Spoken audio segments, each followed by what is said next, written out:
Well, I guess we should get rolling with it if you're ready. Jason Ferguson, glad to have you on. How you doing today? Good, man. Thanks for having me. It's a blast. You are a Definitely wizard. good. You're a wizard in the community, and everybody loves and respects what you have to say. And it's very cool to have you in a place where we can maybe pick your brain a little bit about how you got into the Dead. So, it starts like a lot of people. I'm a New York City kid. Grew up in Sunnyside, Queens, and for a short time in Montclair, New Jersey. And, I started with Kiss and Led Zeppelin and Aerosmith and found my way to the Grateful Dead at a young age. I was blessed to have some older freaks in my life that, took the time to just share it with me. Yeah. When I was 14 years old, I went away to work at this hotel job that my parents got me, and they thought that it would be great to get me out of the city. But what they didn't know is I had like Fillmore East 21370 with me and Harper College 5270. I was all in. I had my little custom drawn J cards in the cassette, and off I went. And when I came back that summer, I was bought and paid for by the Grateful Dead. It was all on, I didn't want to go back to school. I didn't want to do anything else. So I started sourcing out shows and finding freaks and disappearing from school. And, that was the early experience, right? The usual. Amazing. So what year is this that you're getting into them? What age kind of for you? And then what year? 1980 was a big year for me. Amazing. My mom actually took me to my first show in 79. So it's a cursing and a blush. She loves to tell the story. That's pretty awesome. It was like a 2-night run at Madison Square Garden. And at the time, she used to get a lot of concert tickets for the Garden. So, cool. I might have seen everybody from Rod Stewart to Jethro Tull and the Police. Whoever was coming through the Garden back then was fair game. Yeah. And the Grateful Dead rolled into town, so I didn't know any better. Unreal. So that was long after you'd already fallen in love with rock and roll. You have Kiss and Led Zeppelin and the usual. Right. I probably wore my ELO or Yes shirt to the Dead show that night at the Garden, But I was with my best friend at the time, and we wandered out into the hallway in the purple section at the Garden, and I was like, what the fuck is going on here? There's like people sitting on blankets in the hallway, and there's somebody carrying a baby around in the show. I was like, who brings their baby to a concert? That was just the first of many experiences, though, I'd imagine. That was, that started it. So I went home with that memory, and I was like, wow, something else is going on around here. And also that same night at that first show, we started talking to some freak in the hallway, and he was like, yo, are you going to the next show? And I was like, why would I go to the next show? Like, isn't it the same as this show? Yeah. I didn't know. I didn't know anything. Holy moly. So what got you, like, when did you find yourself, obviously you were hooked instantly, but when were you at a show and like, I don't want to do anything else? When did that happen? In the fall of 81, I went up to see them at the Buffalo War Memorial.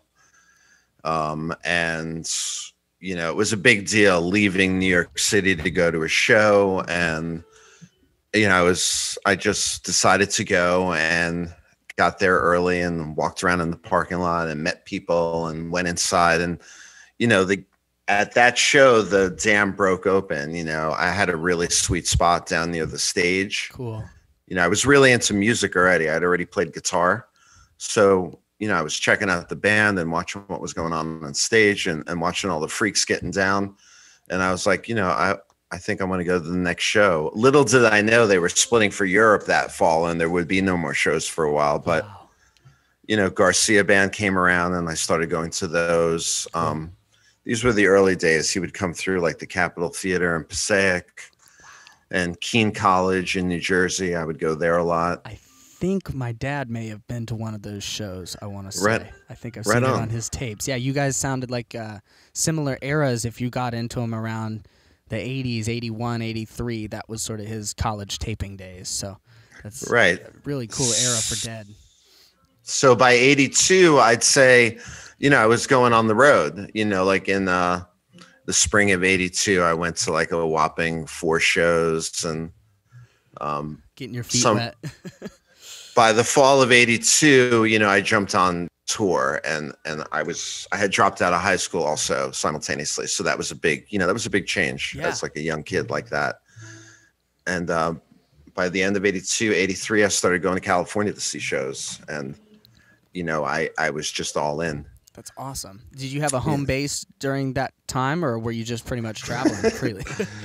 I mean, I was living on tour, so really I was living with a bunch of runaway kids my age, and we were living in San Francisco and Santa Cruz and Berkeley. Finally, we figured out how to like get hotel rooms and take showers. It was really like growing up on the road. There's no way to sugarcoat it. Yeah. All the while I kept in touch with my family. My mom, as little as she could do at the time, she was supportive. My grandparents, they didn't know what to do with me, but somehow I stayed safe and sane and had a great time doing it. Seems like there's probably not a better community of people to run away with, though. If you think about all the options there could be, the Dead folks would be probably my first pick. So that's the blessing of all that, and I'm really aware of that today, is a lot of those people are still my friends. Wow. You know what I mean? That's awesome. The ones that made it, there was a lot of debauchery and a lot of sadness. People didn't make it, but the ones that are still around are like my closest homies. Goosebumps there. That's crazy.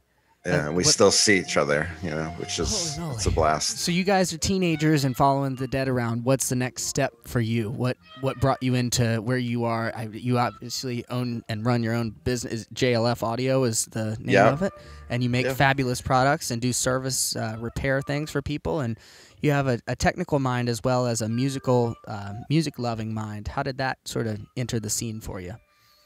That started organically enough. I always played guitar, and I got into tube amps at some point, and they were super problematic. And, I would have to bring them to people to get fixed, and then I would take them out on gigs, and they would blow up.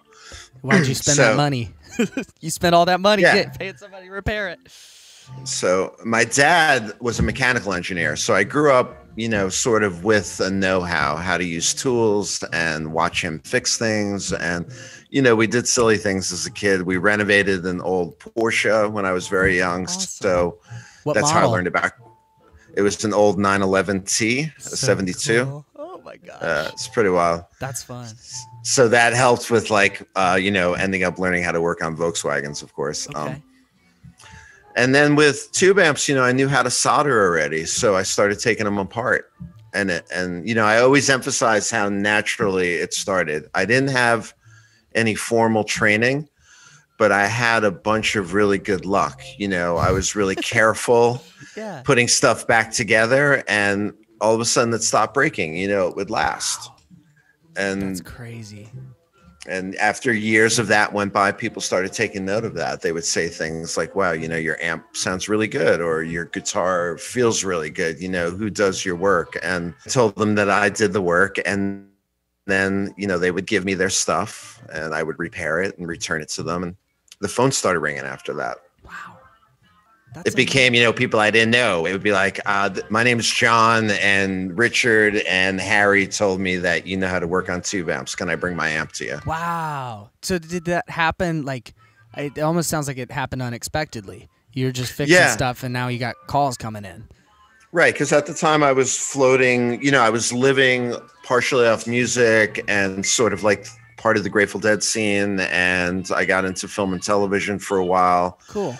I was working as a film runner for different production companies, but, I wanted to do something on my own. I wanted to do something home-based and something that was cool, because there's definitely a cool element to all of this. Of course. We love it. It's a badass job to have. I help musicians. I kept on top of it. That's awesome. So then stuck with it. Did you find yourself at any point saying like, wow, this is all here in front of me right now. I need to kind of make this a little more of a business for myself, or were you making the conscious effort to support? You know what I mean? I'm still making that decision now. I don't know. It hasn't I don't happened know yet. if I've made that decision. That's funny. But I run it like a business the best I can. And what's happened along the way is I have a lot of the old timers, both in and out of the Grateful Dead scene, that do what I do. They've sort of taken a liking to me, or they feel sorry for me. I don't really quite know what it is, but I get a lot of people reaching out to help me out. If they see me making a mistake, they're like, hey man, this is the way I've done it. You should try this. Amazing. And that was really humbling. And, I take full advantage of that. That happens more often than not.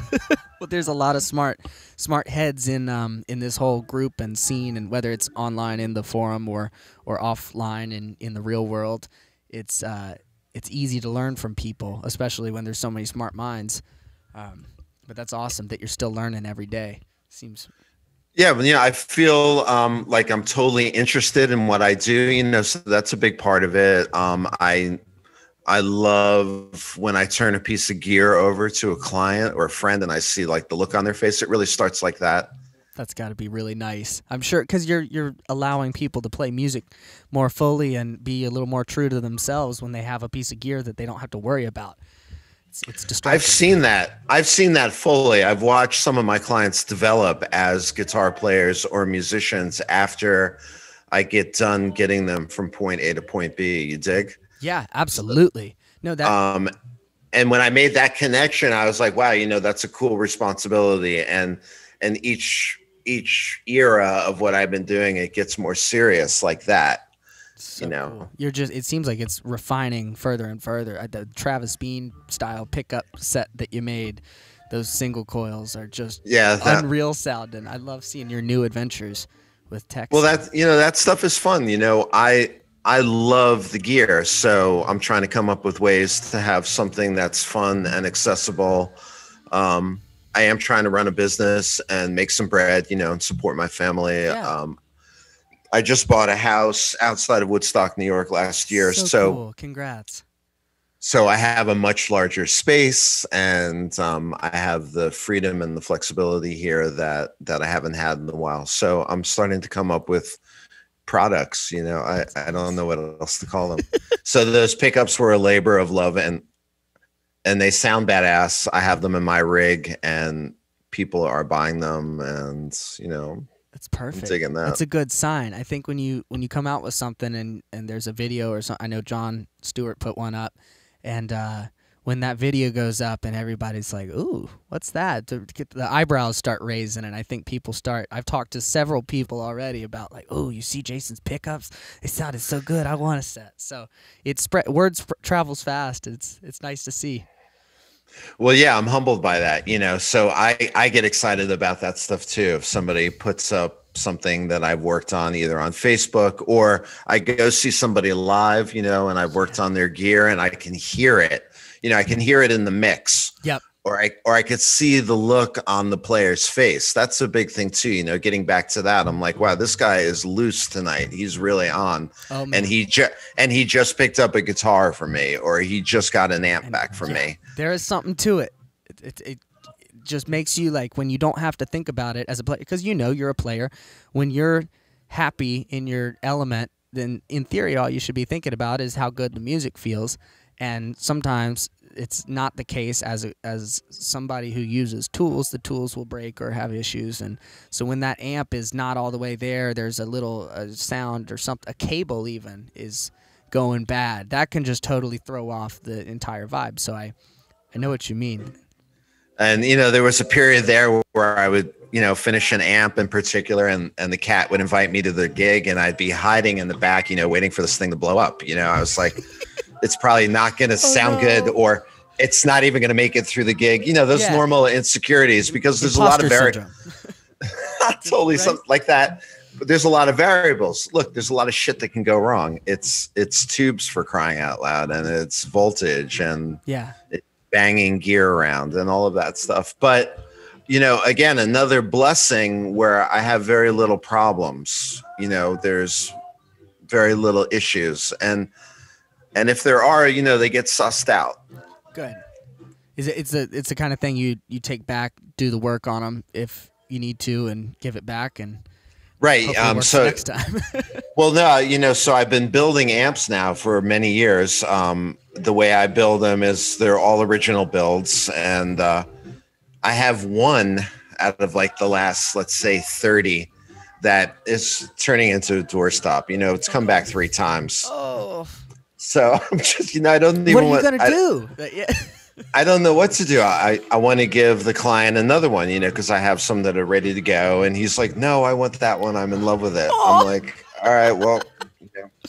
So what, well, when something like that happens, is that just that combination of parts that you put in that amp, and for some reason something goes bad? Or how does that, can you explain it? It's some of the parts that were sourced out. Yeah. It was a power tube problem, a bad batch of power tubes. Okay. And then for some reason, a power transformer primary shorted. So it went down altogether. So it's a vendor problem where I got my transformers. Bummer. And then there was I overlooked a solder joint on round 3 because I had to gut the whole thing and rebuild it. Yeah.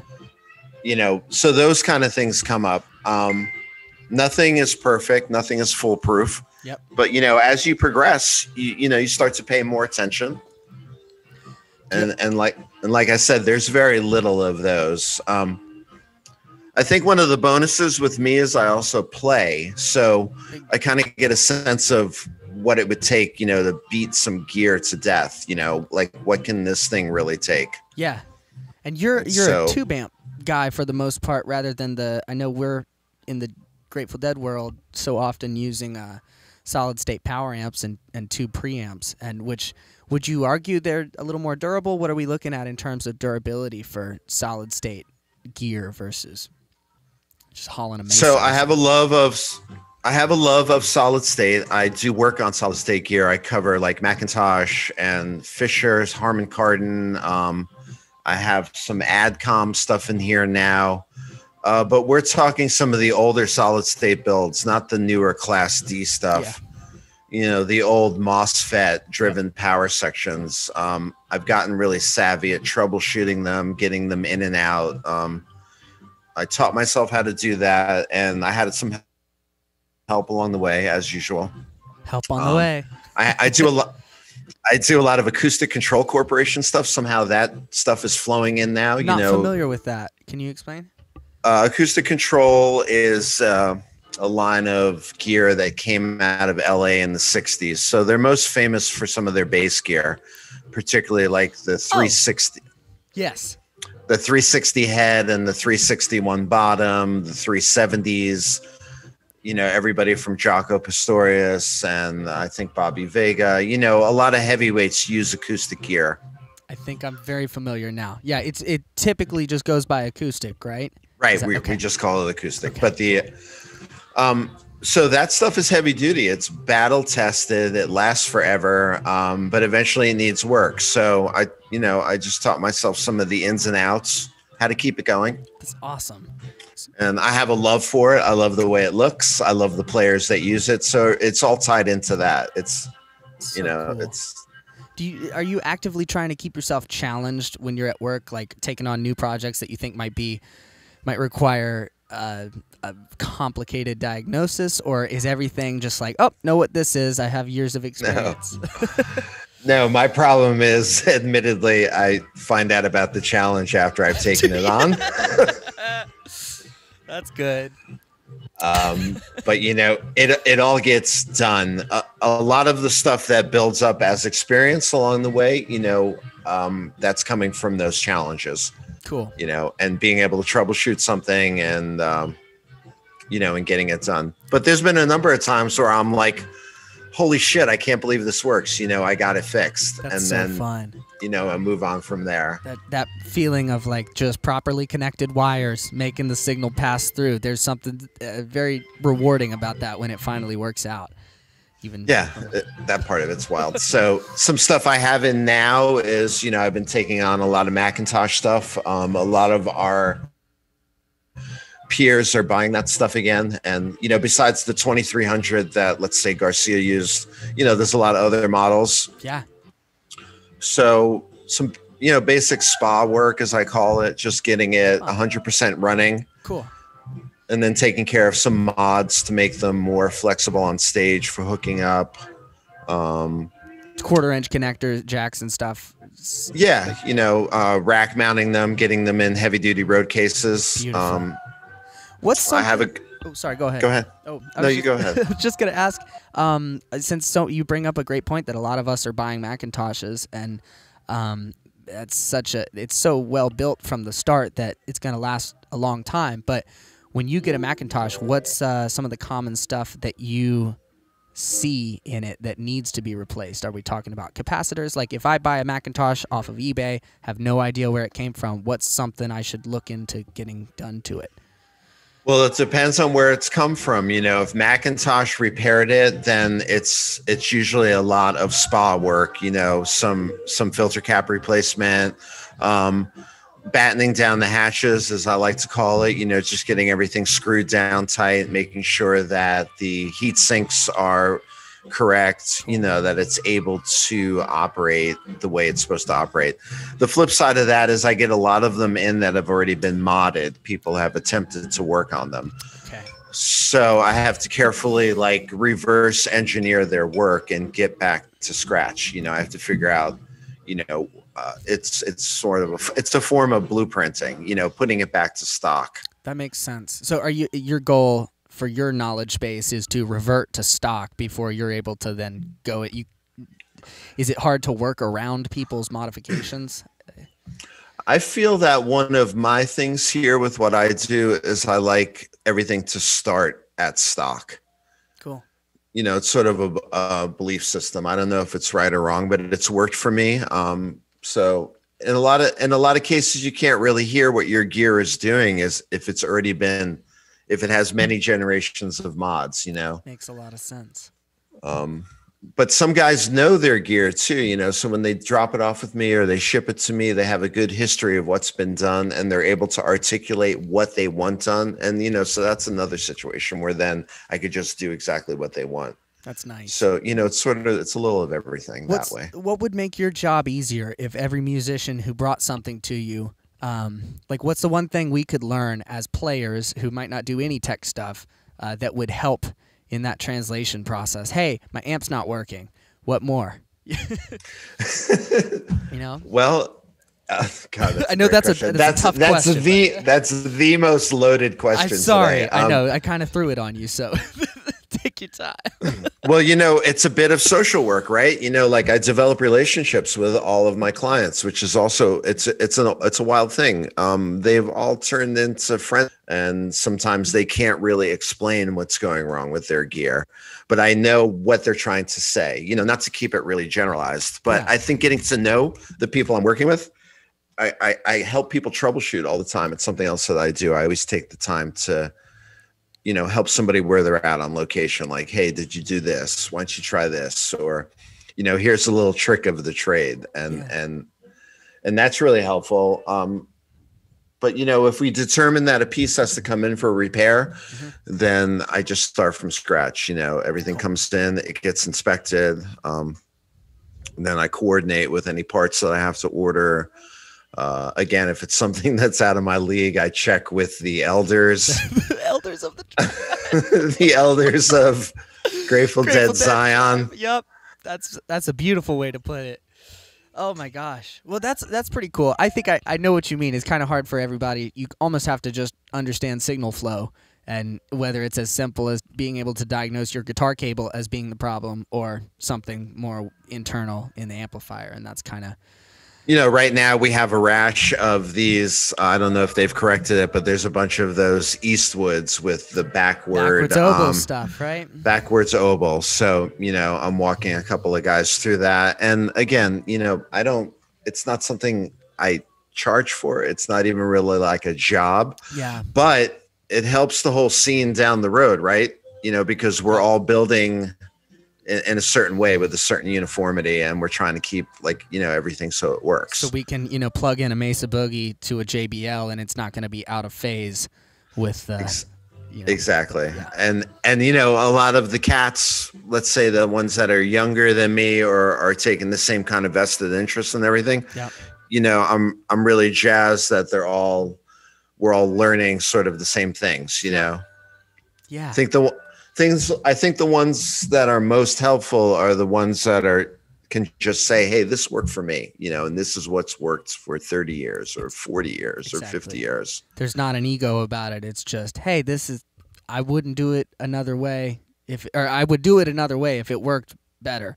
But it seems like everybody who is doing something they have a reason behind it. And a lot of times that reason is in years of experience. So I trust folks like that.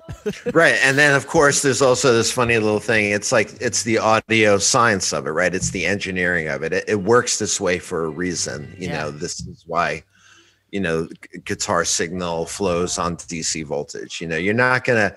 There's only so many ways you can reinvent the wheel. Yes, I agree with. That's why I think part of my brain is so drawn to gear rather than a discussion about theory with somebody. Because while theory is beautiful and I love music and I'm a musician at heart, you can have some subjective opinions about certain sounds. I think, and gear is pretty much the laws of physics applied. So I don't know. And I'm still learning that. You know, there's a few people that I won't name by name that, you know, are doing what I do for much longer. Yeah. You know, they send me these Dropbox links or these PDFs of, you know, the classic audio engineering. You know, they're answering my questions in a way that means something. Yes. They're like, read this. I'm not going to tell you how to walk through it. They're letting me know you already know how to do this, but read this. Read this and you'll get there. The helping. It's the helping friendly book, the unraveling of the mystery, but you have to do all the work up here. Well, that's how you know that you care. If you're willing to do the work, then you're willing to find the answers yourself. So you mentioned you got into film and television. You said, I forgot what the exact job title you said you were. Yeah, for a short time I was for a long time, years, but it felt like a short time in the context. I was a film runner. I was a glorified messenger for film and television. So it started literally as needing a job and having a valid driver's license and not being able to really make any money playing guitar or any other way. And, you know, I wasn't going to go work at Taco Bell. So I answered a messenger driver job, and it turned out to be a courier service that worked for HBO at the time in Manhattan. And, you know, my first day out in the company car was on the set of The Sopranos, like at IHOP. No way. In Nutley, New Jersey. Yeah. So that is so cool. I'm going to have to tell my roommate. He's going to freak out. That's neat. So I had a lot of fun doing that. I did that for years. The money was really good. I worked exclusively for The Wire, the show The Wire in Baltimore for many seasons. Insane. So I drove back and forth to Baltimore every day, that's the insanity. And my job was to pick up the film dailies every day on set after they were developed. Before they were developed, after they were shot, and bring them back to Manhattan to get developed at Technicolor, which is a film lab in Manhattan. So that is a daily run. So you don't have, it's not like a semi truck they're filling up with all the film, that just everything they shoot gets sent straight to the offices. It's, you know, it would average, it would be like 5 to 15 rolls of 35 millimeter reels, you know, 10,000 footers. And I throw them in my car, like in the back seat. And race back up the turnpike to Manhattan, and Technicolor has a film bath that they run 4 times a day where they develop film. Oh my God. And I'd have to make a certain bath. You know, there's a lot of deadlines in the industry. But that was fun, you know, super techie and super stimulating, and watching like how a television show gets made, and watching the problems that go on set, you know, talk about troubleshooting. You know, there's a lot of smart people in film and television. I bet. That's, oh my God. I'm still pretty fascinated by the Sopranos and The Wire alone. Those are 2 shows that have been playing on the upstairs TV in this house. I also did, I did Law and Order for many years. I did all 3 shows at one time in one day, every day. So Law and Order, Criminal Intent, and Special Victims Unit. I would drive around from set to set all day in the 5 boroughs in New Jersey, and I would pick up their film. I didn't realize that I guess Law and Order would be, but SVU was old enough to be on a film setup. Yeah, they all shot on Kodak or Wow. or Fuji. It was all 35 millimeter back then. Did you get, this was it was up into the 2000s. Eventually everything went digital. You know, everything went to DVC and stuff. Yep. So I guess that kind of takes away that job when digital comes into play. Right. Well, yeah. Also, at that point, I had I transitioned to like what I was doing more full time with gear. Perfect, and that's more fun anyway. So, was the film and television stuff? Did that? Obviously, you said you needed a job, but was that one of you went that route because you were already interested in photos? I know I want to talk about your obsession with these beautiful historic photos that enlighten us all on a pretty much daily basis in the Grateful Dead group. Maybe get you to go over there is something to be said about images, right? Images of things that we love, images of things that we have a memory of, or photography, the science of photography, the actual theory of it, how it works, and with the change to digital, how our cell phones capture these shots, that started on these silver oxide plates, back in the 1800s. So all of it somehow turns me on, and then a love of all of, stuff that in pop culture that we love, Garcia, the Grateful Dead, or I guess I have David Bowie here, Awesome. I have photos on my walls here that if I find something that really turns me on, it goes up on the wall. So are you more of a collector and appreciator of that art form rather than a photographer, or would you call yourself photographer? No, I would never. Okay. I don't think I'm a photographer. With the birth of the cell phone, I take a lot of pictures. Yeah. I take a lot of pictures. A lot of the stuff that we're seeing on the internet lately is a result of some other cats that are super organized and pulling those photos together in organized albums. I guess I should give a shout out also, like Chris Martin and Jason Pope. They're on Facebook and they have put together excellent, Grateful Dead archive stuff. That's awesome. So breaking it down to shows, chronologically, and that stuff's cool. I mean, I'm a Deadhead. That shit it's badass. It's awesome. I know we've mentioned your name a couple times on this podcast already, for not just gear repair stuff, but that your photos have come up many times, and I know I've seen Jason Pope's name probably the most.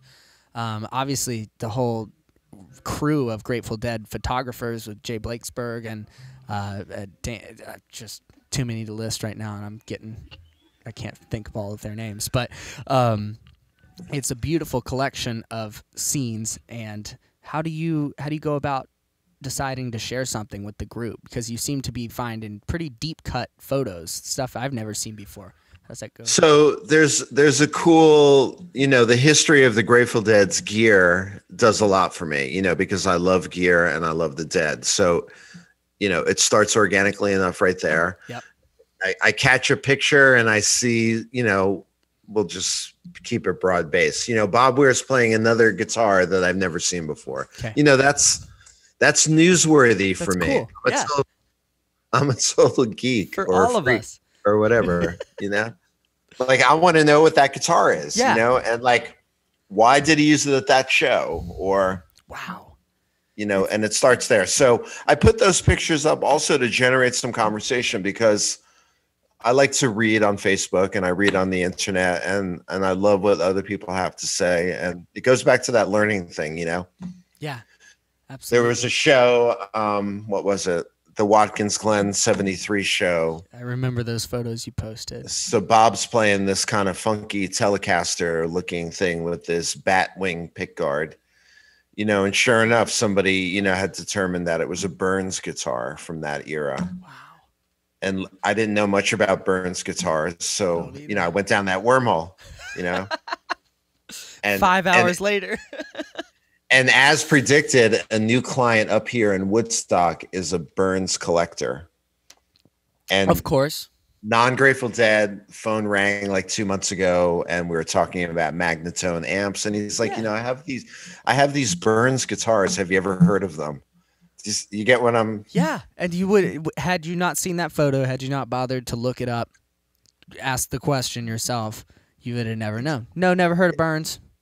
Exactly. So that job is coming in. It's booked. It'll be in soon. And he's a producer up here and a studio owner, and has a great collection in his studio for his clients. So that's so cool. That'll be a great relationship. That's beautiful. I love that something like that, even outside the dead community, that brought you guys together, and now you got a new relationship to build on. Man, this is so cool. I'm gonna share my screen real quick. Let me see if we can get this to work. I was just gonna, I don't know if you had any photos in mind, but I have Jason Ferguson right here typed in on the Grateful Dead musician discussion forum, and just was gonna maybe go through and oh my God, highlight that cat. Oh, that cat's a little obsessed. That cat's been posting quite a bit. This Jason Ferguson guy. What's he been posting about? Oh, look, P90 Jerry. Garcia. Also, I have to say, the thing that's really beautiful about this, though, is not just the photo itself, but your commentary is just top notch. Everybody loves it. It's so cool to get to see, because you have a pretty good idea of the chronological order of these guitars. Right on, Mel. Thank you. What draws you to like Jerry's exploration days when he's sort of playing different guitars, trying to find his I guess his tone. He already found his tone, but I see a lot of those pictures. What's particularly interesting about that to you? So the guitars, and something about a guitar like speaks to us, right? It's either sexy or it's unique, or one of your favorites might have played it, or it might be the only guitar available at a gig or a rehearsal. Yeah. So I think of like what Garcia must have been thinking about back then, or any player, but we'll use Jerry, obviously. Like, why did he reach for that Les Paul special for just a couple of months in the summer of '71 with access to so many brands of guitars then? Yeah. And with Rick Turner and the guys at Alembic, really starting to come online with some custom work, why grab the off the shelf, so to speak, Les Paul special? Yeah. And there's no answer really, right? Because really not. because he's gone, but that's enough to generate that thought and see what other people think about. And I went out and got one. I had to find one. I had to track it down. I gig with it. It's so cool. It's a great guitar. It's fun. It like satisfies my Jerry Garcia moments when I'm playing. It sounds good. It plays well. It's very interesting to see the Les Paul usage, because you can you see it a little bit with these Travis Beans too, that I'm looking at some of your pictures of now. Oh wow, I didn't notice that dual Mesa Boogie setup. Oh my! So that was the dual Mesa Boogie, and I think that's from a series of shots that Jason Pope put up last year of a Garcia show in the fall of '75, and I think we also have dual. We have dual. We're using one Mac for two boogies. Whoa! And it looks like he's splitting his signal to go into both boogies. So okay. That would be different than, say, the '76 setup where he was just going into one boogie with the Grateful Dead. And so here's a gearhead, right? Like it's confirmed that Garcia was a total gearhead. Absolutely. He's a nut. Look at all this stuff. Did you ever this is interesting. Jason Ferguson. That's the I saw you were tagged in this. Do you ever figure it out?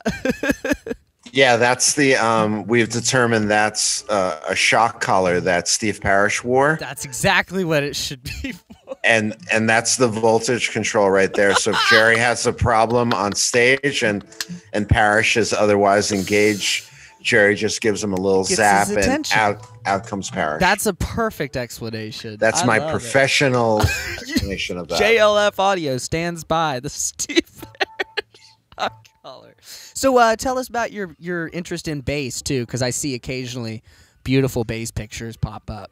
So bass came to me because I wanted to play more. I enjoy playing out. I enjoy gigging. I have a lot of great friends. I'm in a circle of some really killer players in the New York City area. And it started, again, organically enough, like everything else with me. It was Dave Fuller, who is part of our group here. He needed a bass player for a couple of gigs. Awesome. and he heard me messing around with it in the shop one day because I work on all of his gear. Yeah. And he was like, you know, you could totally hang as a bass player. You should check it out. That's awesome. And that was all I needed to hear. Yeah. You know, I'd already been listening to enough Grateful Dead and love Phil Lesch, love what he does. Yep. I definitely didn't want to be known as a guitar player that plays bass. You know what I mean? I know exactly. Yep. You're either a bassist or you're the guitar player who plays bass. I completely get it. So I started woodshedding with it, you know. Awesome. My bestie from high school that is not on Facebook, he lives up in Vermont in the woods. He is a fantastic bass player. So when he caught wind of what I was doing, he gave me a Guild Starfire, a nice one. So cool. I started to put together a rig. And I have a number of friends that play bass, and they were very cool. I was like, hey, how does this sound? Yeah. You know, not ego based or anything. I wanted to know if it sounded like shit or if it sounded good.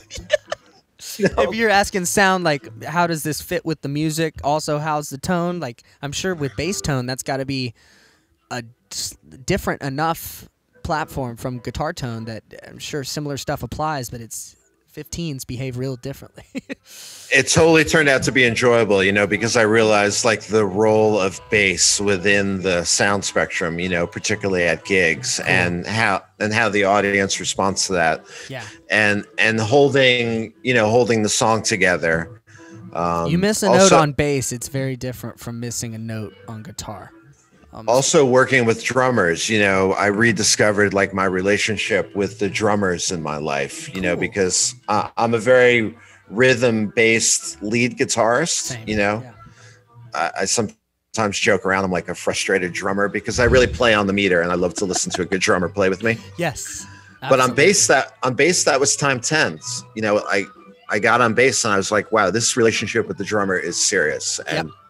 And I'm digging it, and I look forward to bass gigs. That's really know? Cool. What do you think about when you're looking at like Phil Lesch versus John Kahn, two of which are beautiful bass players in their own right? I personally would listen to John Kahn more if it were just general music stuff. But for Grateful Dead, without Phil Lesch, there is no Grateful Dead. So what are your thoughts there? No, that's a great question. Phil Lesch was like an easy study for me, not to minimize like what he did, but somehow I took to that playing style very quickly. Cool. You know, it became apparent to even my ear when I was listening back to some of the early bass work that I was onto something. Cool. And of course, like, you know, a lot of positive reinforcement from like all of my freaky friends. John Kahn, I had to like sit and work with. It was totally deceiving, you know, like his stabbing attack, his inversions, you know, his movement on the neck was way more busy than Phil. A lot of people don't realize that. I mean, that's my belief. Like John Kahn really worked the neck. Interesting. You know? I don't think I've ever had that thought, because to me, I'm picturing like my two very blanket generalizations are Phil Lesch is so much like a guitarist in a way. Like there's no that foundational, you have to play this kind of note over this chord to make it work. Those rules almost seem to go not out the window, but a little bit out the window. And now bass is its own, in a way, a lead instrument. It's still providing that foundational backbone. But right. John Kahn. Right. So yeah, sorry. There are no, those are great. You know, Phil Lesch as a lead bass player, I think that's giving that too much weight. He did fall back in the pocket, but he didn't use those traditional bass moves in the pocket, if that makes sense. Yeah. Yes.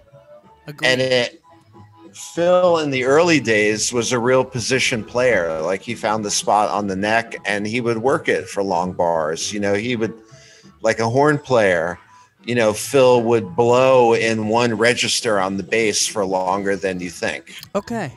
And then he would switch positions. You know, he'd go up above the 12th fret and really get into some melody stuff. Yeah. And I'm only describing that by contrast because John Kahn, within a couple of whole notes, is all up and down the neck. Interesting. Watch it sometime. I'm going to have to. That's so funny because I love talking to folks like you who bring a perspective, because you've thought about this more than I have, but it's also something that I have given some thought to, and just those two perceptions of, like, I'm thinking of John Conn, and I'm thinking really pocket driven, super rhythmically, just more traditional of a bass player, like a funk 60s 70s bass player to me. But yeah. So I'm sure some bass player is going to tell me I'm totally wrong, and then we're gonna have to go to the video, hash as they say. Check it out on the video. See, but watching a Garcia band show from '80, one of those black and whites from the Capitol, when they pan over to John Conn, he is so in motion. All over. His hands are really working, and he's playing off Garcia. And if we're talking Garcia band specifically, Jerry, played slightly different. Yeah. Very, very rhythmic. He loved to play those rhythm chops, those wild triads, and those hammer-ons. And he's a real R&B player.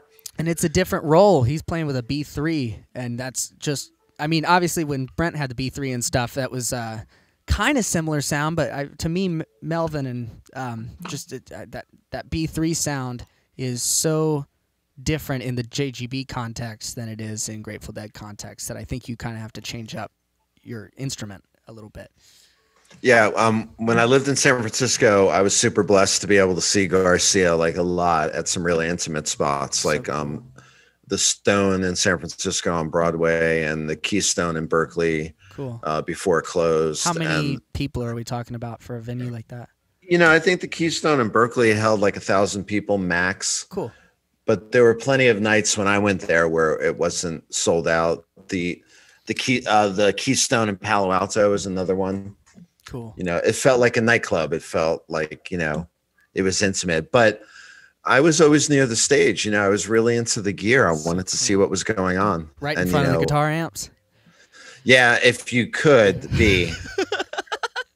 There's no, that is the serious truth. By the 80s, Garcia was loud. So it was like deafening at the edge of the stage, even earplugs.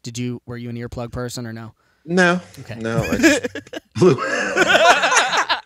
I blew out my hearing early on. Oh no. It's probably why I'm so loud myself. Hey, that might be the secret ingredient to getting good tone, is just the high end roll off naturally. I had those moments that a couple of people have commented about, I saw Jerry at a roller skating rink in Long Island in Stony Brook, and I got down front. He was using the 4x12 then. With the speaker, was it the Maestro mic on the back, the reversed Healy speaker? It had the Maestro mic on the bottom and the 3 JBLs driving forward, and it was slightly angled. It had like a 2-inch pitch on the front, amp kind of deal, even though they weren't. And it was very predictable. It was totally packed in front of the stage, except for this one little funnel in front of Garcia's cabinet. Okay.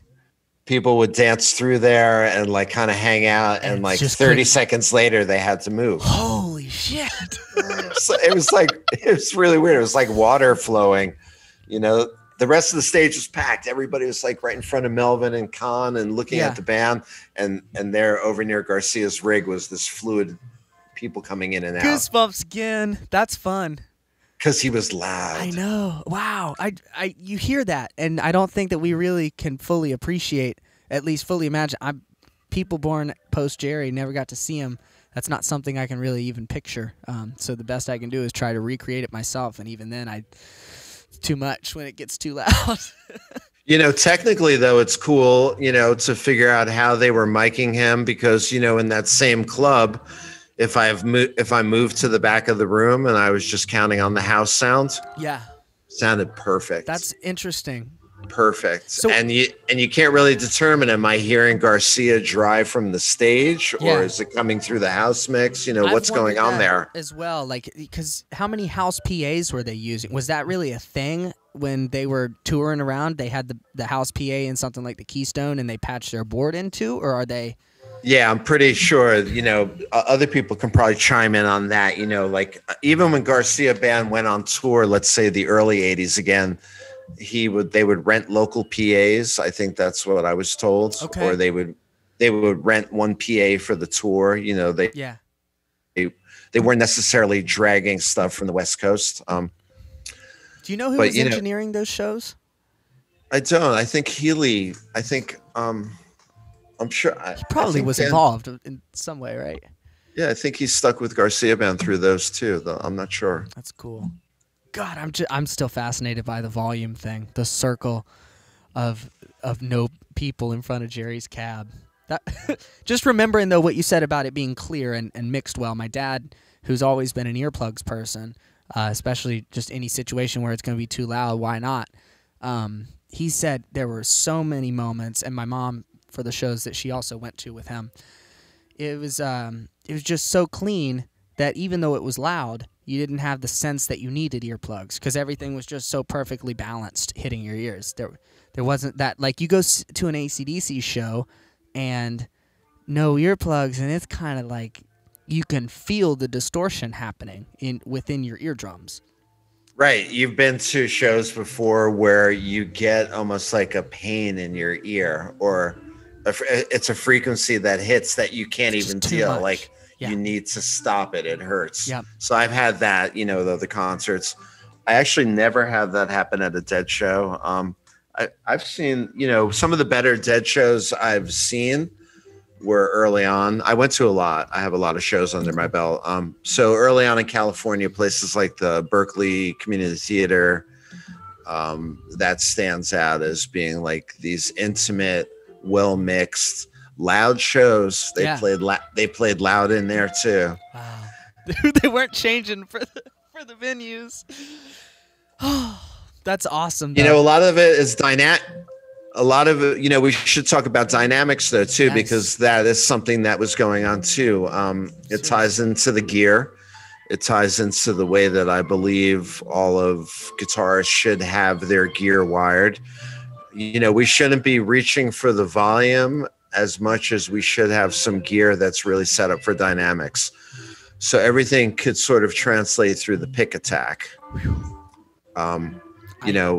You can wrap your head around that. That's sort of what I strive to get across with the people I work with. Yeah.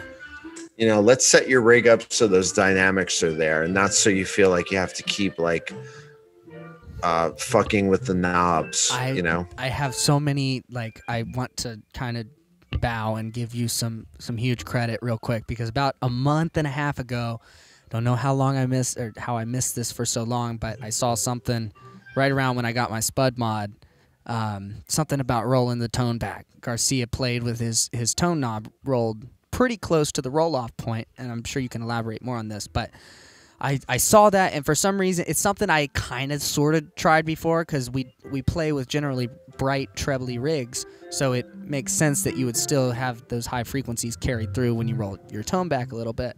But I just have to say, like, it was night and day getting my rig set up to where about 6.5, 7 on the volume, and about probably 3.5, 4, about 4 on the tone.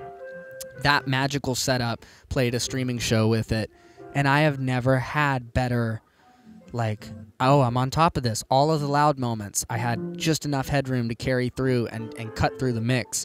And then we have a loud drummer, so he's hitting on it. You gotta have enough power to cut through there.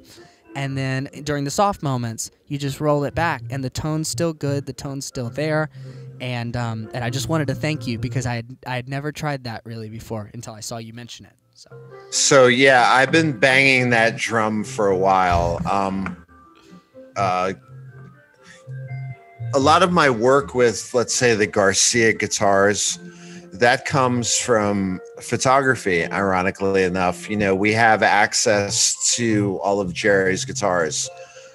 We meaning sort of like the community that really pounded the pavement. Yep. When a lot of those guitars came up for sale, there was really close-up Provenance picture shot of the guts. Green, right?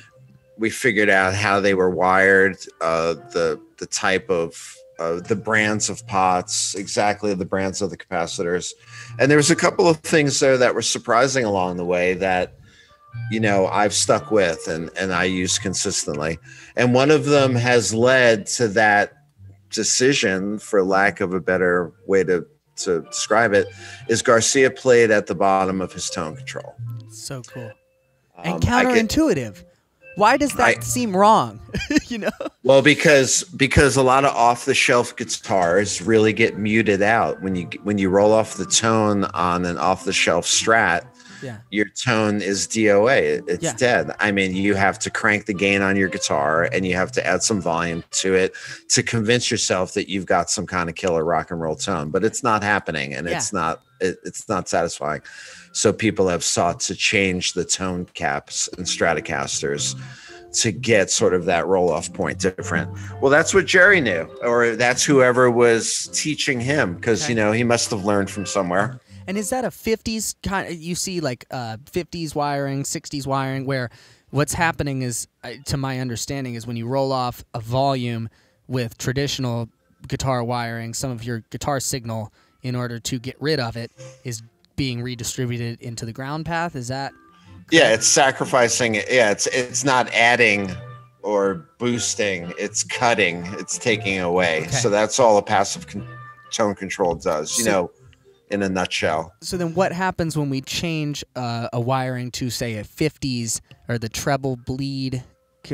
Am I speaking of this correct? You know what I'm talking about?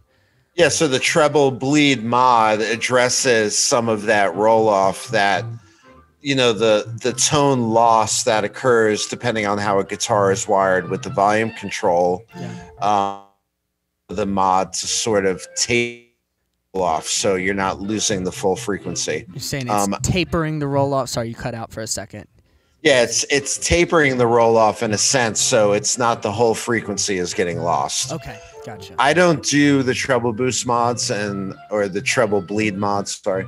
Yeah. And I just don't even recommend it, because once I get done with the guitar wiring, everything is right there based on the taper of the pots, both the tone pot and the volume pot, the type of capacitors I use, which is, it's not rocket science. There's a huge, what do we call that? A hoo-ha online. Yes. About two capacitor types affect guitar tone. Well, of course they do.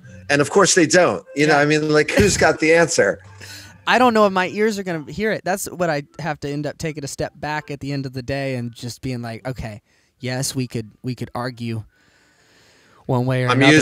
I have a bag of like 2000.02 ceramic disc treble caps. Wow. That I'm still living off. I use them exclusively for all my guitar work, so all my tone controls use those. Cool. Ceramic. And I'm convinced that that's the ticket, that works for what I'm trying to get, awesome.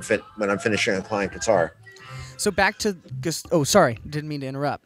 No, that roll off is crucial. It addresses that shrill high treble setting that you would anticipate by running an amp with let's say the treble control dimed 10. Yeah, exactly. And how do we tame that? And everything is played into that. The speakers play into that. Yep. Your pickups play into it. Your pick plays into it. Your strings, it's the ultimate balancing trick. That's so cool. But having a tone control that works and finding that sweet spot where it doesn't die off when you roll off. Yeah. Everybody has had that aha moment. They're like, wow, there's something here. I've had a number of cats that are like, I don't like that. That doesn't work for me. Yeah. And then a couple of years later, they're like, that works for me. That's totally working. Exactly what happened to me. I had my rig at a point A and did exactly that. Like, hey, let me try this technically how it's supposed to go. And it didn't work. But I figured that it was probably less the tone and volume and more just my rig wasn't there yet. And then when I finally got it to a point where it felt good, it worked. It was unquestionably the right move for playing. Right. So there's a video of Garcia from '78, and he's on Wolf at that point with 3 single coils. Yeah. And you see him switch to the neck pickup, and he reaches for his tone knob, and with his finger, he just backs it all the way off. And they go into Russian lullabies. So if you ever want like an interesting trick to see if your guitar is feeling good and your rig is set up, that Russian lullaby tone from '78 is all neck with the tone completely rolled off. and you know, a lot of heat in the signal. The gain is hot, the Mac is hot. You know, the JBLs are jumping. Yeah, you know, everything's playing into it. That's another thing too. I have so many questions with your knowledge. That's fun stuff here. Yeah, the driven preamp gain. I don't want to keep you too long, but preamp gain. I saw another interesting comment about that the other day, and that was something that I had run into. I've always run my preamps pretty low and maybe added a little boost or something in, and then recently found that little. Thank you, Mike Wald, for telling me the input voltage switch on the Macintosh might be better set at 2.5. And that kind of changed the game, because all of a sudden my Macintosh isn't just like this overly sensitive. I guess it's the Macintosh that was adding more gain. So I never could turn my preamp gain past maybe 9 o'clock, 10 o'clock before it just got to be too much. Now that I'm playing with it more, I don't know. I was going to ask you. You seem to have a pretty good gauge on Jerry's settings over the years, and wanted to ask if you had seen any particular placements of preamp gain. Well, you know, it's interesting because Mike has that blow up picture of Jerry's settings from whatever year that was. Yeah. And that's fantastic. So that makes sense in regards to using, you know, a supplemental power amp like the Macintosh. Yeah. And when I play just with a standalone combo or one of the amps that I build, it requires a little bit more front end gain, because that's where the dynamics happen. So, you know, it's two different situations, I guess. Cool. You know, again, for whatever works for your ear, and then if you feel like you're not getting what you think should be there, then you have to play around. Yep. You have to try different things. But the input sensitivity on the Macintosh, I know, I've been told that that's a real game changer. It definitely was. The power guard, I don't know, not everybody has a power guard, but I put that on. That seemed to be nice. I'm still tweaking everything. It's a never-ending process, it seems. Yeah, I have a MC 2150 just came in, which is like the little brother to the 2300. Yeah. That has a bad LED board. You know, the limit lights are they're blown. Okay. So I'll be digging into that in the next couple of weeks. But I believe the 2300. I don't know. There was some talk at some point that the Century was disconnected on Garcia's. Yeah, but has I think that been confirmed or denied, or that's? I believe at some other point it was. What's the word? You know, redacted. It's not true. Redacted? I don't know. No, not redacted. It was redacted. Like, yeah, it was redacted. Man. So with me, you should know that if a 2300 comes in here, I leave it stock. Cool. I'm putting it back to stock. It's leaving here like it was purchased new. And then, you know, if that doesn't work for a client down the road, then we make adjustments after that. Go from there. Yeah, that's, to me, when I plugged into a Macintosh for the first time, it's just a little MC50. I plugged in and I was like, oh, okay. Yeah, it makes sense. I never have felt the need to go beyond. I'm sure there's some cool stuff you could do to them, but every Macintosh I've played through has sounded great if you have the right preamp. Right. So, you know, my soundbite is, you know, the magic of what I do. It happens at the guitar. The scope of my modifications are preamp based, cool, and instrument based. And I'm a believer with a good, clean power section delivering what your guitar and your preamp are doing. You're in good shape. That's awesome.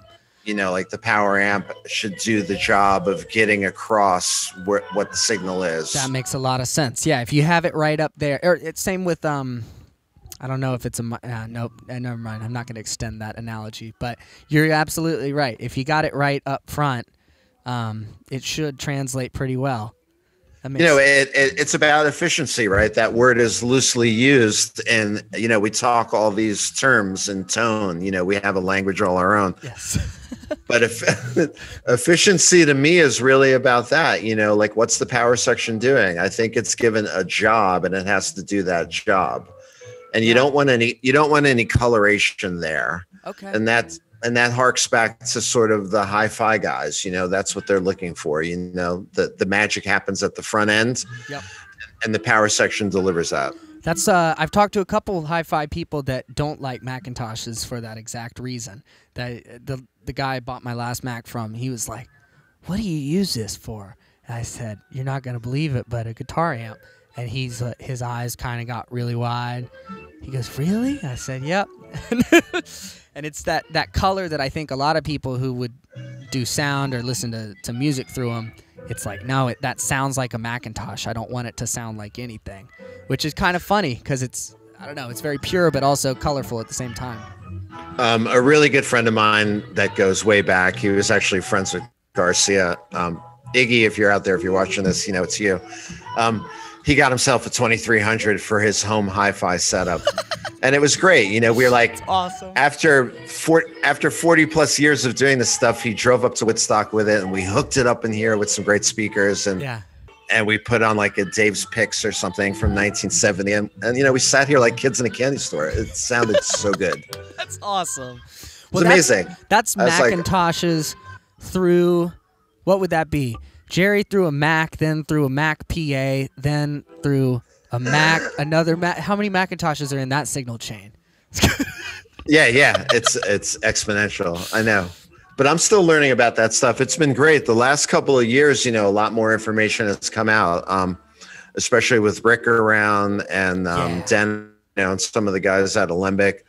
I'm gleaming like cool bits and pieces of historic information that also help with work. Yeah. And doing my best. I'm doing my best to try and carry on like whatever is factual that we know. Yeah. And then, honestly also make some bread while I'm doing it. I love what I do. Well, it seems like it's hard to find two better, more similar passions and professions than being obsessed with Grateful Dead history and also continuing to basically keep the Grateful Dead history going by making these sounds happen for players everywhere. Man, I'm grateful for it. It's awesome what you do, Jason. So cool. Yeah, I want to give a shout out to all the other cats on here that are like being super creative and doing what they do. That totally helps everybody. Absolutely. It's right on. Man, well, cheers. Thank you for joining us on the podcast. And if anybody, Jason's on Facebook, and you got anything you want to promote, obviously JLF Audio for all your service repair needs. With yeah, give me a ring if it's something that I can help you do. If it's something that you heard somebody else playing and you want to get there, then give me a call. That's awesome. Well, thank you so much, and I'm sure we'll have you back on for another Grateful Talks if there's ever something fun you want to get back on here and chat about. Cheers, Jason. Man. Thank you. All right, I'll talk to you soon. Bye-bye. Awesome.